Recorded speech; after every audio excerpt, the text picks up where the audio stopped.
तो सबसे बड़ी वजह यही है कि ये जो ओवरसीज पाकिस्तानी हैं, इन्होंने अभी एतबार करना छोड़ दिया है, इन्होंने पैसा भिजवाना भी छोड़ दिया है।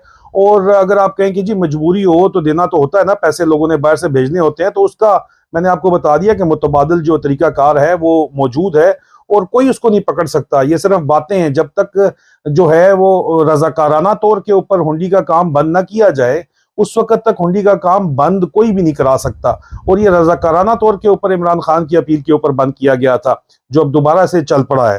तो ये एक सबसे बड़ी वजह है। और दूसरी वजह यह भी है कि पाकिस्तान में जो करप्शन का बाजार गर्म था और गर्म हो गया है, मतलब आपको पता है कि ये बाज तो नहीं आ रहे थे ना सिंध में खसूसन, अभी पूरे पाकिस्तान में दोबारा एक काम चल पड़ा है।